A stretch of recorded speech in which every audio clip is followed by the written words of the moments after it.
Hello everybody, welcome to Joosey's Corner. This is a small little show that I have devised just so I can talk about things going on in the professional wrestling sphere off the cuff. It's not going to be a weekly thing. I'm not quite sure how often I'm going to be able to do these, but it's just a bit of a forum for me to express some of my solo thoughts on some of the happenings in the wrestling business.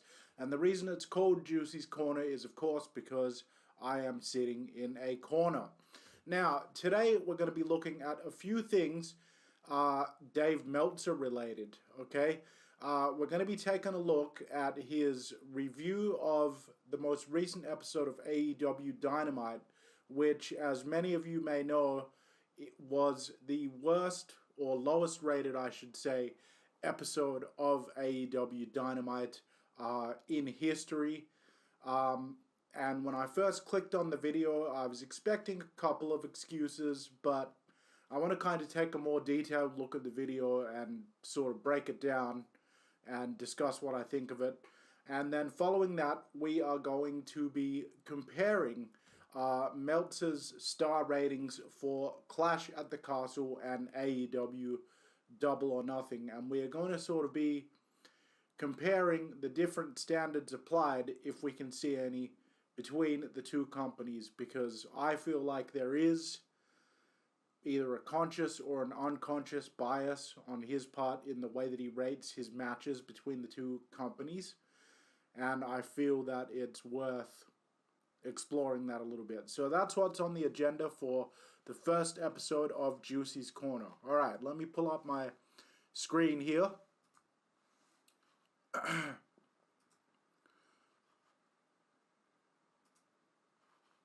Alright, let's make sure the video is turned up nice and succinctly. Alright, let's take a listen here. I'm going to be pausing as I need to break things down. Let's turn that off. Alright. I thought, this is going to kind of be a light show for news. And then they dropped the hammer on us with the AEW Dynamite ratings. Yeah, I mean, there was still a lot of stuff going on, but All right, so I mean, immediately right there, literally the first sentence out of his mouth was somewhat of a cop-out. Like, the first host there mentions that, it was a really badly rated episode, and Dave Meltzer's first thing that he says, the first thing out of his mouth is, and there was still a lot going on. Okay, but they're not talking about the content of the show, Dave. They're talking about the ratings of the show. And I also want to point out, I just noticed as I've been saying this, this co-host here, it's probably going to be hard to see with the setup that I've got, but there is literally a background of Dave Meltzer sitting in his messy office as this guy's background. So there's some really weird stuff going on in the background of this video as well. But let's continue. I mean, Brian and I talked about much of it during the week, but yeah, AEW rating was terrible. Shocking. I mean, like literally shocking. I literally woke up and saw the number and, started studying because. Did you think it was fake like I did? So he admits that it was horrible and it shocked him. I'm not sure why it shocked him per se, because I think a lot of people, even people that are really big fans of the company, have sort of been saying like that the product has been going downhill lately. But nonetheless, at least I got to give him some credit there. Dave goes ahead and admits, like, okay, it was a horrible rating. I was shocked. He then says, I got up and started studying. So immediately he is looking for some reason other than the booking of the show to point to for this low rating, which to me that says bias. It might just be that Meltzer, as someone who's covered wrestling for a long time, it might just be that he is looking at it from a standpoint of, okay, if any major wrestling show gets sort of 500K or below, that's reason for alarm. Maybe the first assumption should be that it was something other than the show itself that caused such a diminishment in ratings. But kind of feels like in AEW's case, the actual content is one of the first places that you should look when it comes to the ratings. Let's continue, see what he has to say here. The co-host also says, right after that, in reply, as you just heard, he says, "Did you think it was fake at first like I did?" So, once again, why was your first assumption to think that it was fake? The ratings have been trending downwards. Anyway, we'll give him a chance to explain further. Originally? No. I already, when I first saw it, I already knew it wasn't fake. Okay. Because of where I got it from first. Good. So I knew it wasn't fake. But name dropping that he has some expert sources. I knew it wasn't fake immediately because of who I got it from. But fair enough. He said immediately that he knew it wasn't fake. So that's good to hear from him. Let's continue. I had to study a lot. There's always reasons. Okay. And of course there's always reasons. How redundant is that statement? Explanations and everything like that. But, when it drops this much, there's two things. Number one, you just go like, God, it's a weird aberration. And are things really this terrible? And it's kind of like, well, God, Rampage number was fine, pretty high. Okay. So, he kind of poses himself the question, does this number mean that AEW is terrible? And then it kind of he says, well, and I can hear it in his voice. I think you'll agree watching with me that there is a moment where he kind of resigns himself, like maybe this is a bad sign. Then he immediately deflects again to talk about the Rampage rating and says, well, the Rampage rating was fine. But the Rampage rating is consistent in its number because Rampage is not one of the main shows of All Elite Wrestling, and the diehard fans that are going to tune into Rampage, they're going to consistently tune into Rampage. So I don't think that that's a fair point of comparison to make in terms of the overall health in the company. The C-rated show is getting its consistent rating, so maybe the company overall is still doing fine, and this Dynamite rating is an anomaly. So I don't think I agree with that. I think that that's kind of grasping at straws. Let's see where they go with it. I really, in the standings, and Collision was fine and pretty high in the standings as well. So it's kind of like, and this one, even, it's funny because, it's terrible. It's a terrible number, but it also, the first hour was second place on cable, behind the College Baseball World Series game. The second hour was fourth, I believe. There was a soccer game on FS1, and there was the baseball, and then there was something on, I believe, Discovery Channel. Okay, so he's grasping at straws again. He's obfuscating. He says, okay, the show opened up being second after Major League Baseball. Right. Major League Baseball, very popular. I can understand that. But then he says in the second hour it dropped to fourth, and now he starts bringing in the soccer game and whatever the fuck was on Discovery Channel. It's just, you can't say that he's not making excuses, and we're just about approaching the 2-minute mark. I'm going to let it play for a while so we can get through this faster, and then I'll have a bit to say on the other side. Had a pretty big show. So it's like when you look at it, but still, it's like it speaks to a lot of things, including the decline of cable and everything. Obviously coming a day after NXT doing that great number is interesting because like the one thing, in the last couple of weeks that, I've noticed as far as just like NXT is going up and AEW is going down, and the lines were about to intersect. It was very close, the last few weeks.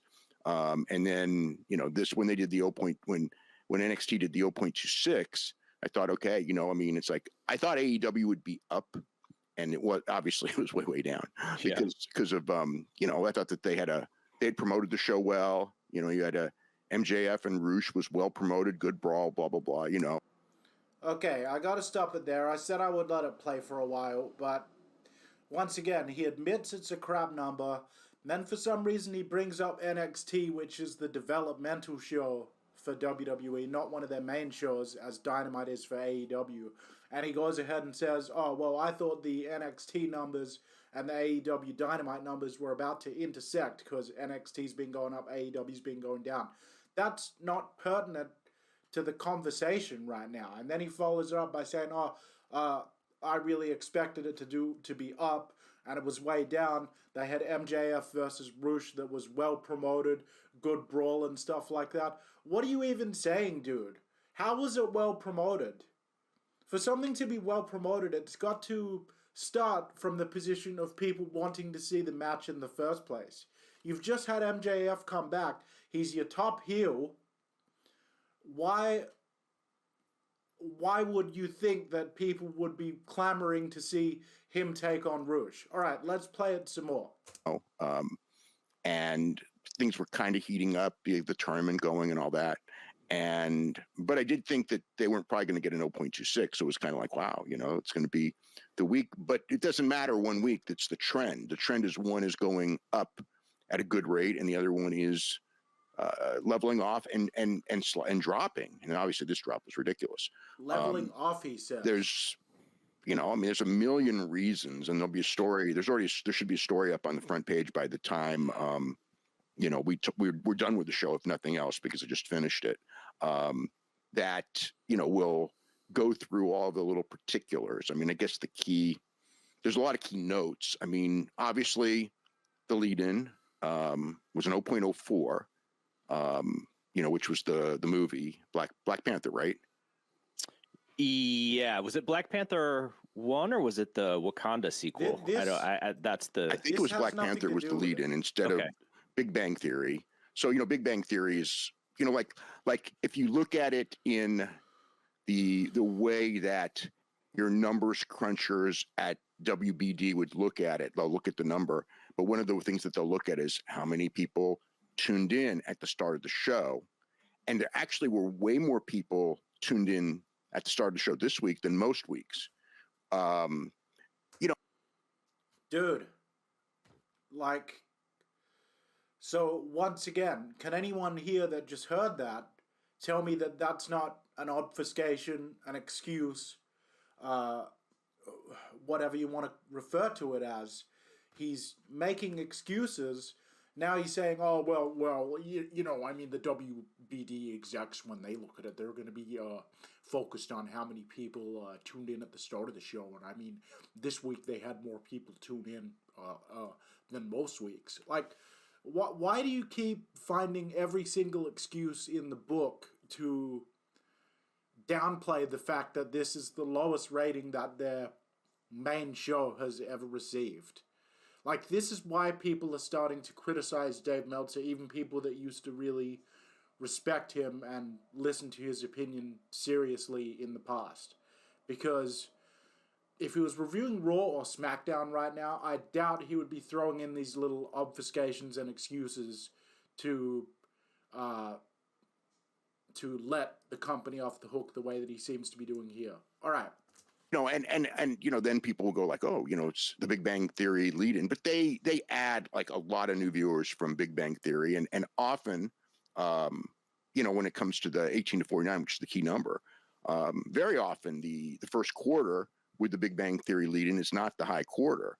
You know, sometimes it is, but so there's, you know, it's like the lead-in, it means something.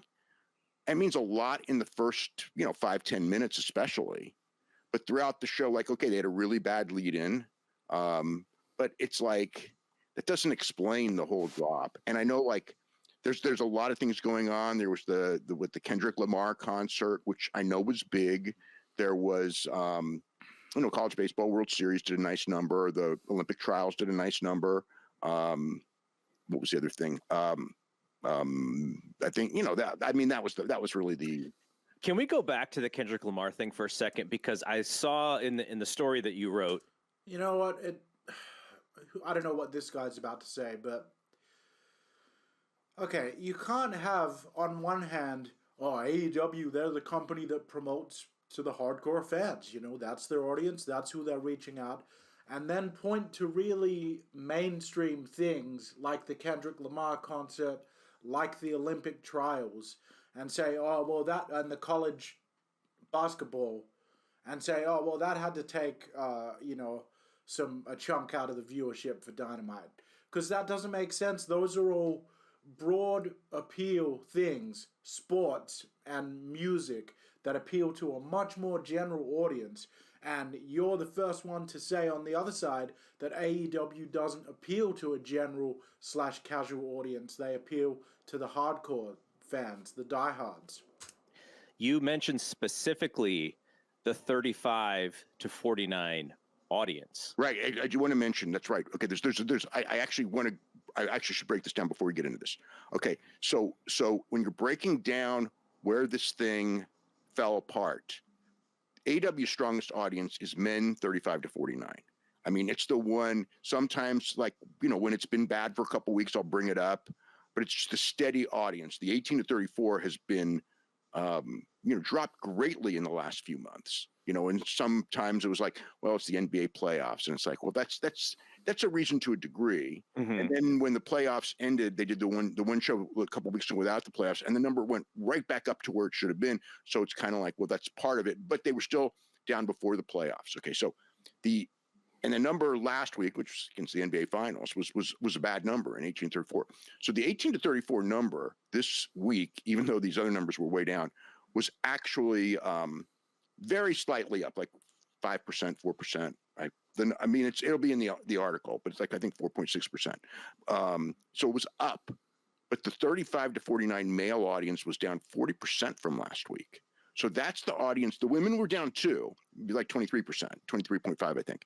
But that's where if you're going like, where are the losses this week?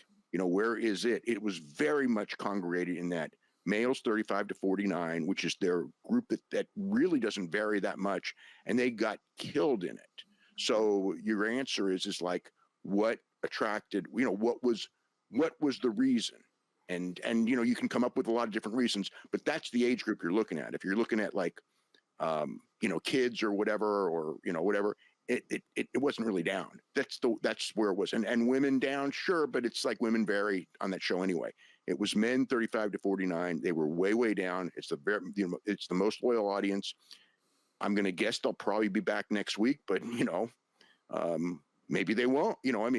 Maybe some of them won't. I think you're betting everything that they come back, or else something really bad happened, right? But what was it? If it was something that like you're going like, what turned off the audience? But the reality is that Collision did, considering the competition, Collision did much better than I expected, as did. We're not talking about Collision, Dave, and we're not talking about Rampage, which I know is what you're about to say. And by the way, I don't have much to add to the last couple of minutes because it's all just word salad. He might as well be speaking gibberish. It's part of me thinks he does it deliberately. He just tries to throw so much gish gallop word salad at you that you get discombobulated trying to follow along with what he's saying.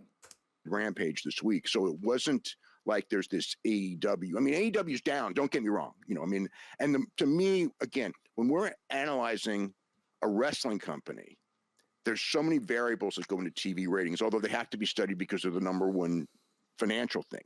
But to me, I always study live attendance, because live attendance tells you when you're hot or cold.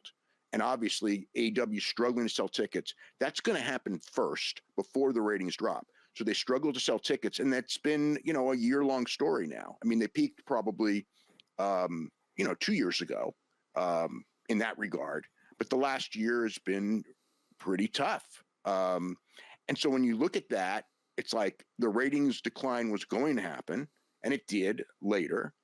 But they're still having trouble selling tickets. Like, I always look at, again, like these advances, when are we going to see a change in the advances?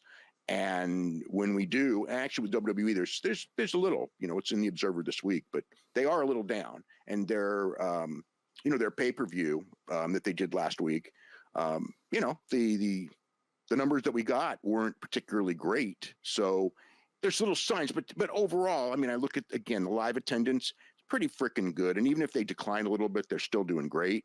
And the NXT number, you know, NXT, they don't do house shows, so there's no way to predict that other than I think that it may be time for them to start doing tapings on the road, and they probably will, from what I understand. At least. Yeah, that's probably the first thing I've really agreed with Meltzer in this whole video is that I do think NXT needs to start going on the road. My good friend and colleague in the Slam Society, Karlifornia, on his NXT reviews, you need to check them out. They are the best NXT coverage you are going to find on YouTube, folks. Fabulous reviews of NXT. Anyway, he has said multiple times NXT needs to go on the road. Dave just said it there. Wholeheartedly agree. Do not agree with how he admitted there that AEW's live attendance was down as well as the bad number this week. But then he kind of has to equivocate by saying, oh, well, WWE is a little bit down as well. Okay, but WWE and AEW are sort of, by his own admissions in the past, apples and oranges as promotions to him. They're two different things. So I'm not sure what kind of comparison it is. At least some when they move to CW. And they should, you know, they should get out of that place. Should. They absolutely should. They're getting, 34 million a year on their new deal with CW. So it's like that covers the costs now to get them, into a, medium-sized buildings. I would say, you want to get into maybe 2,000 seat buildings, maybe 3, that type of size. Like, you don't want to go into 10s like AEW either. Come back to San Jose State Event Center. San Jose State Event Center is a great building for AEW and be a great, would be, and has always been a great building for NXT and would be now, especially because NXT's hot. So there's problems. And I mean, again, the Dallas taping is, I don't know how you're going to draw, but again, they're only set up for, I think, 1,300 people. 1,290 to 1,333 is the basic range of what we're setting up for. So you don't need a lot of people to fill the Arlington place, but it's still, it's not like they opened up tickets and were selling out. That I don't even know that counts. But again, when I look at these shows coming up, I mean, I don't see any change. It's where it is, and I think one of the deals right now is they're also dealing with a perception issue, because the perception of it's like it doesn't even matter what you do sometimes when your perception is bad, because again, like like everyone's all down. The Wednesday show was really good, and it was like, good wrestling, obviously the gimmick of good wrestling matches, which is what propelled them in their early years. I don't remember how many years ago it was, but it's probably, I'm thinking 2 or maybe more, where I said that like this, that gimmick will not last forever, and people got really mad. But okay. Now, Dave, several years ago, I can't really remember, and I'm not going to waste time in this show here going back to look, but he may or may not have said that the gimmick of great wrestling won't last forever. So I'm not going to try to dispute him on that claim.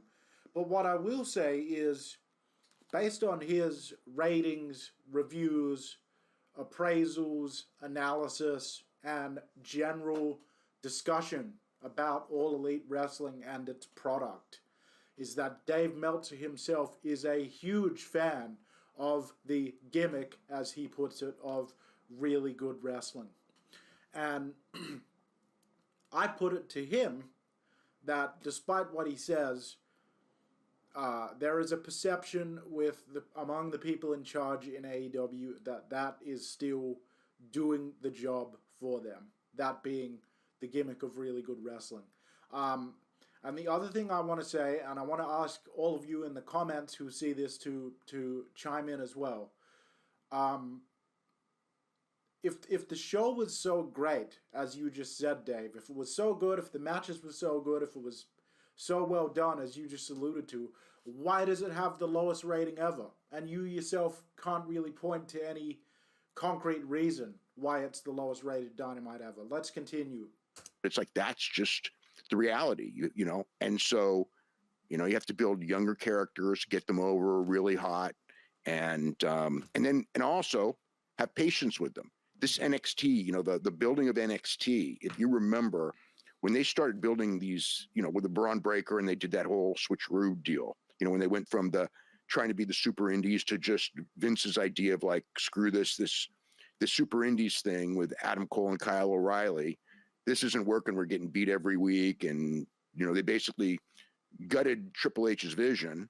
And then they went with, we want only, you know, good looking women, you know, and we want Braun Breaker and 25-year-olds and college people and all that, and younger audience.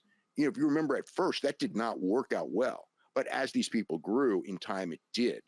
And now, you know, they're back, and they have, you know, they mixed in the older people and things like that, and it's doing well. So when you do this rebuilding, which AEW hasn't done, but when you do the rebuilding, it will go down more at first, and you have to have patience to ride it out. You know, like Will Ospreay is not going to be a ratings draw, you know, for months and months and months. And you know, it's not going to happen. Yeah, I'd have to say I'm pleasantly surprised that I agree with his analysis there. I think that Dave actually did make an astute point with the retooling of NXT that took place a couple of years ago. And he's right. I mean, everyone had their criticisms about it. I had my criticisms about it. NXT was that outlet for the people on the WWE roster or under their umbrella to do that more indie, high-impact style. But I also agree that over time, NXT has now found that perfect balance between the modern and, you know, the showbiz sports entertainment side, and I think that it's paying off. So I think that Dave is right in saying that although it wasn't popular at first, the retool became successful because they gave it time, and now he's saying that AEW needs to take the time to do that as well. I think I agree with him that it's going to take a while before Will Ospreay becomes this rating sensation, if at all. I wish he could be as forthright and honest about AEW as he just was about NXT in those comments a moment ago. Let's finish up the video, folks. Happen week one. He's not famous enough to be that guy. So, you know, and the problem is you don't have a whole roster of that. I mean, one of the things WWE has done is they've done a great job of recruiting good-looking people. And I remember when they started doing this, when they were doing the good-looking people and the college athletes thing, and AEW was doing the independent wrestler thing. And I said, like, you know, we're going to find out which is more effective. And I said, I don't know what it is in wrestling, but we're going to learn. But I do know that everyone in television will tell you the good-looking people is the direction. And whether that's, you know, so far in the, you know, again, we can't really compare because AEW hasn't basically forced the ball onto people. Because, I mean, who, you know, I'll just give an example because I was writing this actually to somebody in AEW the other night. When I saw it was after the Wednesday show, so it would have been yesterday, and it's essentially about Dante Martin. It's like when Dante Martin first showed up, I was like, I think 19 years old and frickin' awesome in the ring, right? For, you know, green, but I mean, he could jump high, and it was one of those things that were like, in 5 years, man, this guy's going to be great. And granted, he had the bad injury, which slowed him and everything, but the bad injury that was extremely unnecessary, and nobody remembered what caused it or what the spot was 3 days later. Agree with him about Dante so far. Looks like we're going to be finishing out this video with some positivity from old Dave here. Little babyface Dave. The key is his personality going to get over? And I said, man, you know, when he was 19, you got to teach this guy. You got to get him coach. You got to coach all these young guys on promos, because their work will get them to their work can get you on TV, but to make you a star that moves the needle, you got to be able to talk and do main event promos. And, like I watched, and here's, that 8-person promo, and Mark Briscoe was really good in it. And the other guys were just standing there, Kyle's Kyle and all that, and, really good wrestler. And Dante can fly and do really cool things. But, it's like, is he at that level that, you would hope 4 years ago he would be, or any of those guys? They haven't really done that. And you can't go with, a pat hand. You always got to mix in young people. And, if you're going to do a big rebuilding process or do this, the other thing is you've got to be prepared for 6 months or longer of it being worse. And that's just the medicine you got to take. And they've never taken that medicine. It's always about, what can we do this week? What can we do? How can we hotshot? Very much, that's a similarity to WCW. I mean, they're very, very, very much different from WCW, but that is one similarity is that. And I know, Tony will say, he'll bring up Mariah May, and Mariah May is the exception of the rule, without a doubt, and probably will end up being a star. I mean, when you look at last night's show, I mean, the two key things on last night's show that from a rating standpoint, if you can say anything from a rating standpoint, worked with a number like that, were the MJF Roosh match and the Tony Storm and Mina Shirakawa and Mariah May segment. Those were the two things that worked. Other stuff, it wasn't like the other stuff failed, but those two things were like the things where people tuned in in those segments. So thank you for watching. Okay, and that is one ugly motherfucker to finish the video on. Let's click back down here into Streamlabs. Let's click back over to our main screen here, the Jooseytron 5000. Okay, so that was interesting to hear Dave Meltzer finish out that video by admitting that AEW is trying to solve a lot of its issues via hotshotting, and he admitted the similarities between that in AEW and late-stage WCW. The fact that he is already alluding to the possible need for a rebuilding of AEW only 5 years in is concerning, especially since he didn't actually acknowledge, really, that AEW has a massive problem in his earlier analysis of that very episode. Okay, coming up next on Joosey's Corner, we are going to do a compare and contrast, and we are going to take a look at the difference in Meltzer's star ratings between the two most recent pay-per-views for WWE and AEW respectively, Clash at the Castle and Double or Nothing. So what we're going to do is we're going to make the screen big so that you guys are going to be able to see what the flippin' heck I'm looking at. I'm sorry, you just had to see Alvarez's mug there. So there's the Double or Nothing ratings, and let's open up the Clash at the Castle star ratings. Okay. So let's start by taking a look at Clash at the Castle. Alright, women's tag team title match. He ended up giving that 2.75 stars out of 5. Okay, I'd say that that's not too bad. I might have given a little bit higher, but that's fine. Bayley versus Piper Niven, 3.5 stars. Yeah, that's a pretty okay rating. Alright, I'm not disagreeing so far. He's not doing too bad with the WWE ratings. Sami Zayn versus Chad Gable for the WWE Intercontinental Championship. He gave it 4.5 stars. I don't know if I agree with that. I probably would have given it maybe a 3.5 because I just personally felt like the match was a repeat of bouts that they've had in the past. Cody versus AJ for the Undisputed WWE Championship. He gave that 4.5. Okay, that's a pretty decent rating. I'd say I have to agree with that. So far, not looking too bad from Dave Meltzer. But remember, these are much more stripped down traditional matches than what we'll see on the other show. And then for the main event, Priest versus McIntyre, he gave that 3.75 stars. I probably would have gone up to 4.5, but that's okay. Not too bad. All right. That's Clash at the Castle. All right, now let's take a look at Double or Nothing. Okay. Cage match, Adam Copeland versus Malachi Black, where Adam Copeland ended up breaking his tibia jumping off the cage with that weird elbow drop. 4.25 stars. No way. I mean, are you kidding me, dude? Like, that match was very, very clunky and just disorganized, and there was so much going on. 4.25 is just crazy. Trent Beretta versus Orange Cassidy, 3.75. I mean, think about the fact that he rated that pretty much the same as McIntyre versus Damian Priest.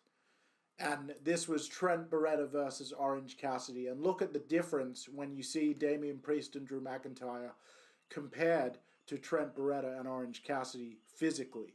So I think that is way overrating it. And we followed up with another overrating here, in my opinion. Jay White and the Guns versus Pac, Phoenix, and Penta El Zero. He gave that 4 stars. So he rated that higher than the World Heavyweight Championship match. And almost as high as the Cody match, but not quite. So, I mean, that is a very high rating for what was really quite a disorganized match with not a lot of selling and a lot of ignorance of the rules, and didn't really have much of a good reason to be on the card. Moxley versus Takeshita. I don't know why in the fuck it has 4.25. Moxley looks like he's an old man underwater when he wrestles, and Takeshita just doesn't look like he's allowed to get out of that second gear. So I'm not really sure where he's pulling these ratings out of. Doing a direct comparison like this, it really feels like he rates WWE, he applies a much higher standard or a much more difficult standard for WWE to achieve ratings that are above 3.5, whereas AEW, it seems almost default. 2.25 for Jericho versus Hook versus Shibata. See, I'd probably have to agree with that match, with that rating, sorry. It wasn't very good. Here's where I start to get annoyed. Serena Deeb versus Toni Storm. Probably one of the better technical matches performed on that show. He gives it 3.5 stars. That makes sense until you go down to the next women's match, Willow Nightingale versus Mercedes Monet, which was clunky, which was full of, flubs, which again looked like they were both working underwater, and he gave it 4.5. So Dave Meltzer thinks that Willow Nightingale versus Mercedes Monet was equally as good as Cody versus AJ in the I Quit match. I don't know. I guess just because it was Mercedes Monet's return match. I don't think it was that impressive at all. Roderick Strong versus Will Ospreay. They did a lot of flippy, crazy, hard-hitting stuff, so of course he gives it 4.75 stars. He's already rated that match higher than anything that he rated Clash at the Castle.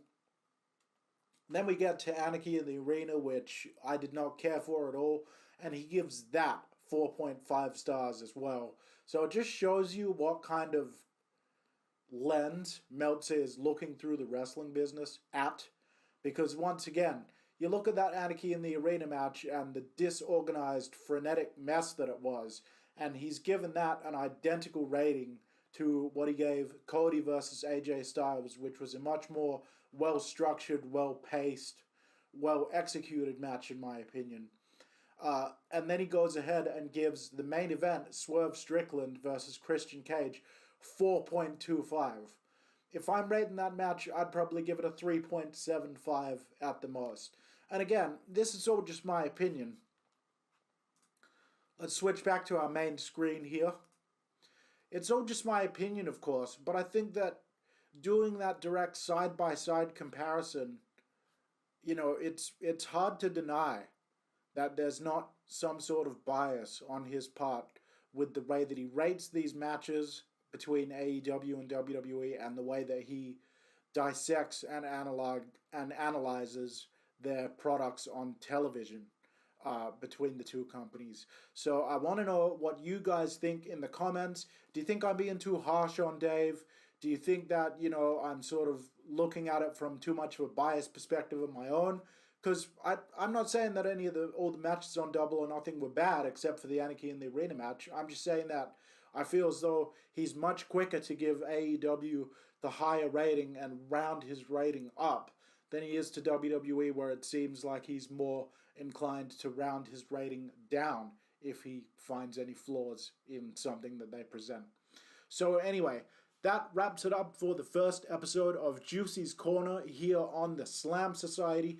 I have been your host, Jooseyboy. Thank you for tuning in. Let me know in the comments below if there's anything you'd like me to talk about, or if there's anything you think I should keep my eye out to cover in the future. I hope you all enjoyed this first episode here. If it does well, I'll be doing some more in the future. Make sure to check out our sister channel, Slam Society Extra, which is where you will find all of our gaming, vlogging, and sporting exploits that don't pertain to professional wrestling. We are streamlining Slam Society to now focus primarily on professional wrestling, and all of our other zany, wacky content not to do with professional wrestling will be migrating over to Slam Society Extra. So please make that Slam Society Extra with an X, not an EX, capital X. That's Slam Society Extra. Make sure you check it out. Subscribe if you haven't already. And please make sure that you like, subscribe, and comment on this video. Once again, I've been Jooseyboy. It has been my pleasure to talk with you all, and I will see you guys down the road.